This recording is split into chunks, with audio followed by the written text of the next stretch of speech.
IAS institute నిర్వహిస్తున్న all India scholarship exam pass అవ్వండి. 2 years ఫీజులో 50% మాత్రమే పే చేయండి. పుట్టినరోజే ఆ యువకుడికి చివరి రోజైంది. బర్త్డే కావడంతో ఎంతో సంతోషంగా ఉదయం స్నేహితులను కలిశాడు. దీంతో స్నేహితుడి బర్త్డే వేడుకల కోసం తోటి స్నేహితులు అన్ని ఏర్పాట్లు చేస్తున్నారు. అయితే ఇంతలోనే ఏం కష్టం వచ్చిందో తెలియదు కానీ ఇంట్లో ఫ్యానుకు ఊరేసుకొని ప్రాణాలు విడిచాడు. బర్త్డే రోజు సంతోషంగా కలకల్లాడాల్సిన ఇల్లు చావుడప్పులతో కలతప్పింది. ఈ హృదయ విదారక ఘటన నిజామాబాద్ జిల్లాలో చోటు చేసుకుంది.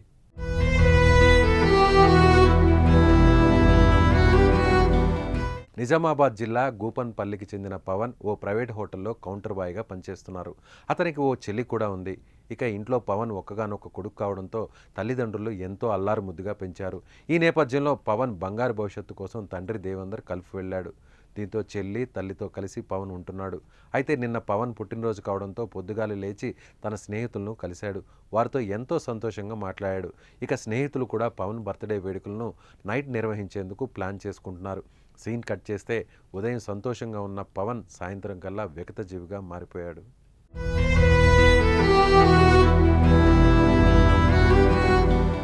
పుట్టినరోజు వేడుకలను తన స్నేహితులతో కలిసి జరుపుకోవాలనుకున్న పవన్ ఉదయం నుంచి ఎంతో సంతోషంగా ఉన్నాడు. ఇంట్లో వారితో కలిసి సరదాగా గడిపాడు. అయితే ఇంతలోనే సాయంత్రం కావడంతో పని నిమిత్తం కుటుంబ సభ్యులు బయటకు వెళ్లారు.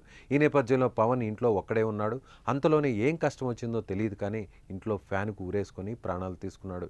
ఇక బయట నుంచి ఇంటికి వచ్చిన కుటుంబ సభ్యులు పవన్ ఉరివేసుకోవడం చూసి పెద్దగా కేకలు వేయడంతో చుట్టుపక్కల వారు అక్కడికి చేరుకొని మృతదేహాన్ని బయటకు తీశారు. చేతికొచ్చిన కొడుకు చనిపోవడంతో ఎవరి కోసం బతకాలరా కొడుకా అంటూ తల్లి కుటుంబ సభ్యులు రోధించిన తీరు స్థానికులను కలిచివేసింది. కుటుంబ సభ్యుల ఫిర్యాదు మేరకు కేసు నమోదు చేసి పోలీసులు దర్యాప్తు చేస్తున్నారు. ఆత్మహత్యకు గల కారణాలు ఇంకా తెలియాల్సి ఉంది.